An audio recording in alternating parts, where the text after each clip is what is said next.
So hello everyone, welcome back to Zero YouTube channel. This is Shivani Keswani और finally मैं आपके लिए ले आई हूँ आरबीआई ग्रेड बी की जनरल अवेयरनेस की स्ट्रैटेजी, जिसमें मैं आपको फेज 2 का कंपोनेंट भी दूंगी जो आपको कंप्लीट करना रहेगा। ऑब्वियसली वो चीजें आपकी फेज 1 में भी आ सकती हैं, लेकिन वो मोस्ट इंपॉर्टेंट है आपके फेज 2 के लिए।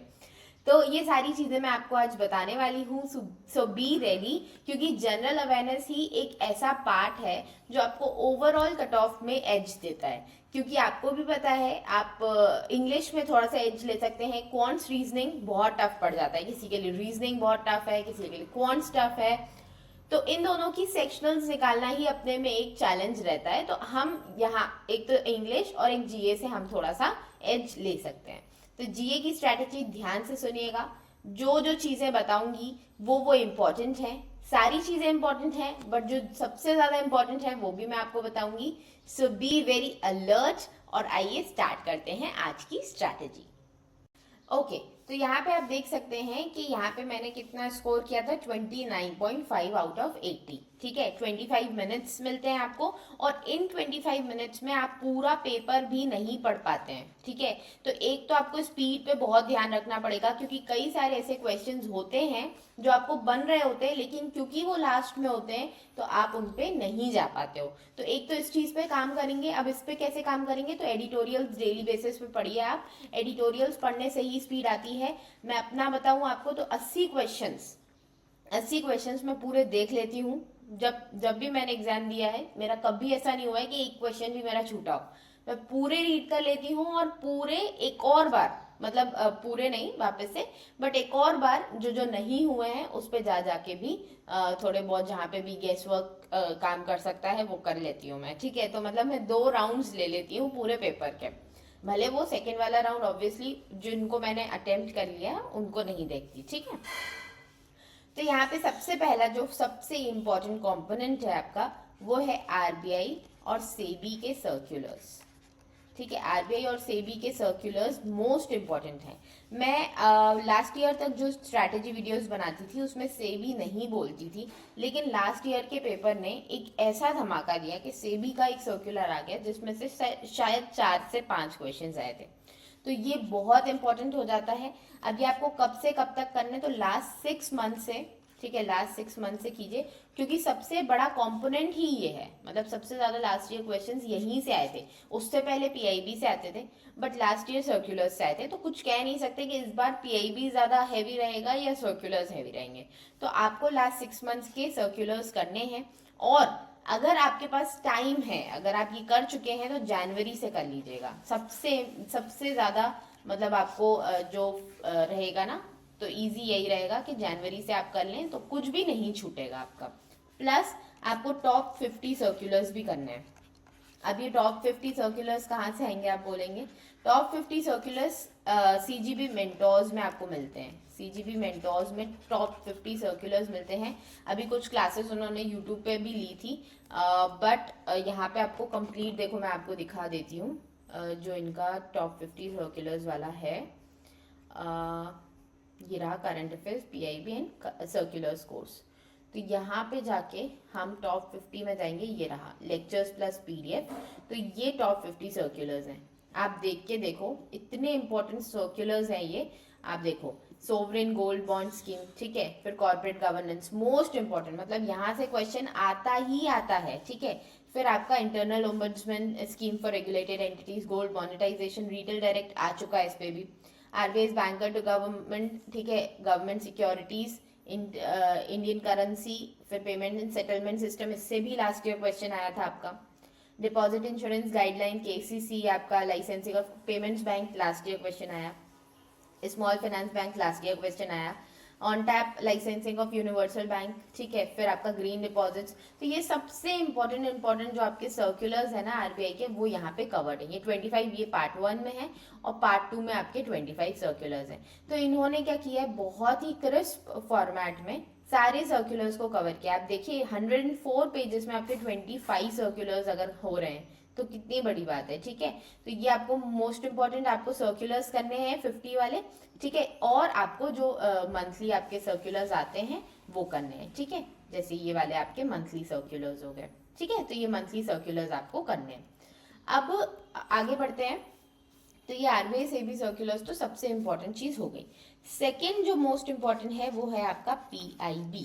पीआईबी इंपॉर्टेंट है।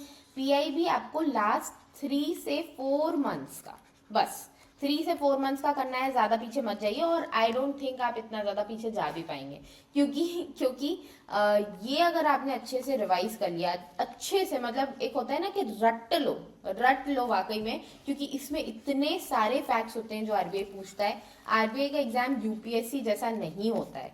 यूपीएससी में कहीं आपको कॉन्सेप्चुअल क्वेश्चंस पूछ लिए जाते हैं, लेकिन आरबीआई में फैक्चुअल क्वेश्चन सबसे ज्यादा पूछे जाते हैं।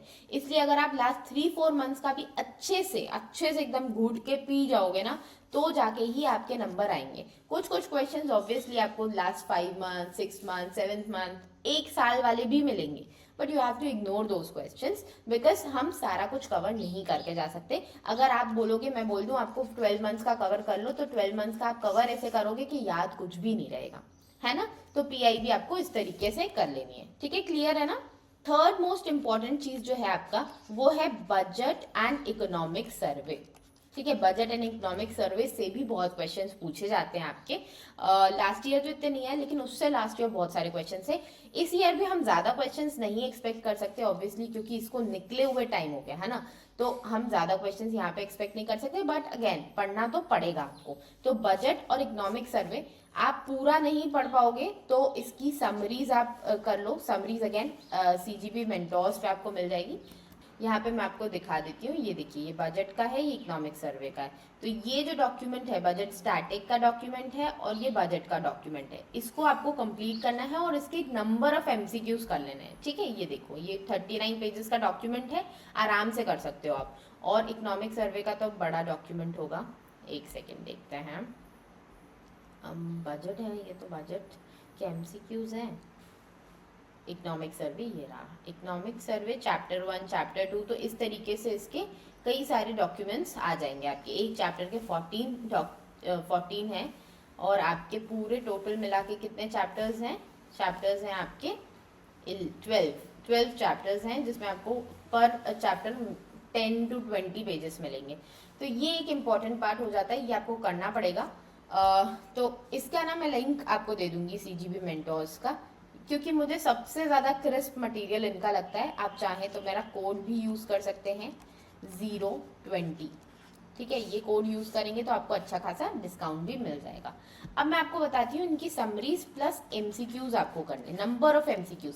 सिर्फ एमसीक्यूज से काम नहीं चलेगा, क्योंकि कई बार ऐसा होता है कि एमसीक्यूज में कंप्लीट चीज़ें कवर नहीं होती हैं। ठीक है, तो जो चीज़ें कवर की, मानो आपकी किस्मत खराब है, तो वही चीज़ें क्वेश्चन में आ जाएंगी, और जो आपके ऑप्शंस रहेंगे वो आपके पढ़े हुए नहीं रहेंगे। तो इसलिए समरी पढ़ना बहुत इंपॉर्टेंट है। और समरी मैंने आपको दिखा दी कितनी सी, आप आराम से एक दिन का काम है ये, एक दिन में आप ये दोनों चीज़ें कर सकते हो।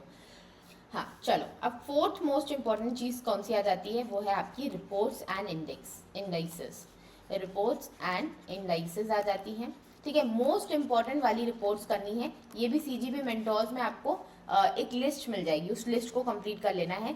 सबसे पहले आप जो रिपोर्ट्स करोगे वो है आरबीआई रिलेटेड रिपोर्ट्स। अब आरबीआई की कौन सी आती है? ओम्बड्समैन स्कीम पे जो रिपोर्ट आती है हर साल, ट्रेंड्स एंड फाइनेंस वाली रिपोर्ट आती है। फिर आपकी आरबीआई एनुअल रिपोर्ट आती है, most important RBI annual report, उसको कंप्लीट करोगे आप, उसके एमसीक्यूज करोगे। तो आरबीआई से रिलेटेड जितनी भी रिपोर्ट्स आती हैं पहले वो कवर करना है। फिर international most important and national most important reports आप करोगे। इंटरनेशनल में कौन कौन सी आती हैं? एचडीआई है, हैप्पीनेस इंडेक्स है, पासपोर्ट इंडेक्स है, रिसेंटली आया है। तो इसमें अब आप करोगे कैसे, क्या क्या पढ़ना है इसमें आपको? बेसिकली इसमें कुछ कुछ चीजें आपको ध्यान से रखनी है। पहले तो रिपोर्ट किसने पब्लिश की है, ठीक है, उसका हेडक्वार्टर कहाँ पे, जैसे कि आपकी एचडीआई रिपोर्ट कौन करता है, उसका हेडक्वार्टर कहाँ पे। फिर उस रिपोर्ट में टॉप 5 कौन है, टॉप 5 इंडिया की रैंक क्या है, बॉटम 5 कौन है, और उसके कंपोनेंट्स क्या क्या हैं, मोस्ट इंपॉर्टेंट। और इंडिया की रैंक किस कंपोनेंट में सबसे ज्यादा है और सबसे कम है। ये क्वेश्चंस जेन्युइनली आए हैं, ठीक है, लास्ट ईयर आए हैं बहुत सारे क्वेश्चंस रिपोर्ट्स पे। मतलब जिन बच्चों ने रिपोर्ट्स स्किप की लास्ट ईयर, वो ऑब्वियसली बहुत बड़ी गलती थी, क्योंकि लास्ट टू लास्ट ईयर भी आपकी रिपोर्ट्स डिस्क्रिप्टिव में आई थी। तो रिपोर्ट्स नहीं मिस करनी, और जो जो मैंने चीजें बताई सिर्फ वो पढ़नी है, सब कुछ नहीं पढ़ना है। कंपोनेंट जिसमें इंडिया का हाईएस्ट है और इंडिया का लोएस्ट है, ठीक है, लोएस्ट परफॉर्मेंस है। तो ये सारी चीजें अगर आपने कर ली तो ये आपका ये वाला पोर्शन भी कवर हो जाना है, ठीक है। अब नेक्स्ट बात कर लेते हैं, नेक्स्ट कंपोनेंट आपका आ जाता है 5th नंबर पे, जो कि है आपका न्यूज़पेपर करंट अफेयर, ठीक है। न्यूज़पेपर वाला करंट अफेयर आपको पढ़ना है, तो वो आपको लास्ट 3 मंथ्स का पढ़ना है। इससे ज्यादा पीछे आप नहीं जाएंगे, क्योंकि इसमें सबसे ज्यादा आपको फैक्ट्स मिलेंगे, सबसे ज्यादा न्यूज मिलेगी आपको। न्यूज़पेपर में बहुत सारी न्यूज होती है, इतनी पीआईबी में भी नहीं होती जितनी आपकी न्यूज़पेपर में होती है। तो ये लास्ट 3 मंथ्स का करके इसके एमसीक्यूज कर लेंगे, बहुत है बहुत है।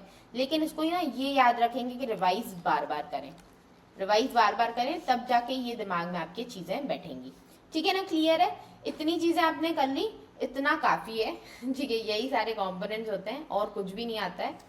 अब आप बोलोगे कि मैम स्कीम्स तो आप बोलना ही भूल गए, तो स्कीम्स जो होती है ना वो आपकी पीआईबी में कवर हो जाती हैं, ऑलरेडी पीआईबी कवर कर लेता है। पीआईबी में जो भी न्यूज में रहती है वो स्कीम्स आ जाती हैं, प्लस आपकी जो बजट और इकोनॉमिक सर्वे में जो स्कीम्स थी, सिर्फ वही स्कीम्स आपको डिटेल फॉर्मेट में पढ़नी है, प्लस उसके एमसीक्यूज लगा लेने हैं। क्लियर है, बस इतना करना है। 6 कंपोनेंट्स हैं आपके, इन 6 कंपोनेंट्स को प्रायोरिटी वाइज आप करोगे। सबसे पहले सर्कुलर्स करोगे, उसके बाद पीआईबी करोगे, उसके बाद आपका बजट एंड इकोनॉमिक सर्वे, फिर रिपोर्ट्स एंड इंडाइसेस, और लास्ट में आपका न्यूज़पेपर सीए आएगा, और फिर आपका स्कीम्स, वो वाली स्कीम्स जो आपने यहाँ पे ऑलरेडी कवर कर ली है। उसके अलावा अगर कुछ आपको ऐसी इंपॉर्टेंट स्कीम्स लगती हैं जो 3-4 महीने से न्यूज में नहीं थी, क्योंकि हमने पीआईबी 3-4 महीने की कवर की है और ये भी हमारा 4-5 महीने पहले आया था, तो जो न्यूज में नहीं थी 6 महीने के अंदर अंदर, तो आप उसको जाके एक बार सेपरेटली पढ़ सकते हो। मोस्ट इंपॉर्टेंट वाली न्यूज, अब मोस्ट इंपॉर्टेंट वाली स्कीम्स, जैसे फाइनेंस वाली जो है अपना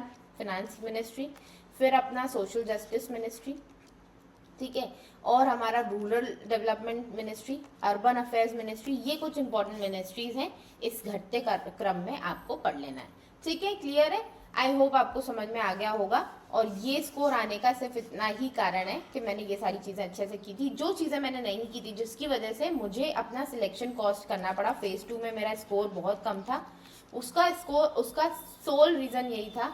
मैंने ये तो किया था, मैंने एक ये चीज छोड़ दी थी क्योंकि मुझे पता नहीं था आ जाएगा, ठीक है, अभी तक नहीं आ रहा था इतना। फिर मैंने दूसरी चीज क्या छोड़ी थी, ये चीज छोड़ दी। मुझे लगा ये डिस्क्रिप्टिव में पूछा है, ऑब्जेक्टिव में थोड़ा ना पूछेंगे, कितनी बड़ी गलती है आपकी, है ना, तो ये ऑब्जेक्टिव में पूछते हैं, ठीक है। तीसरी चीज मैंने ये भी नहीं किया था क्योंकि ये बहुत हैवी लग रहा था मुझे और टाइम बहुत कम बचा था। बाकी चीजें मैंने की थी और कुछ चीजें जो छोड़ी उसमें से काफी कुछ आ गया था। ये रहा आपका पूरा का पूरा वीडियो। आई होप आपको चीजें क्लियर होंगी, आपको समझ में आया होगा। जो जो मैंने बोला है उसी प्रायोरिटी में प्लीज पढ़िए उसको, और देखते हैं कितना क्या स्कोर होता है। जो भी आपको और डाउट्स वगैरह हो तो आप मुझसे कमेंट सेक्शन में पूछ सकते हैं। मिलते हैं नेक्स्ट वीडियो में, तब तक के लिए टेक केयर, बाय बाय।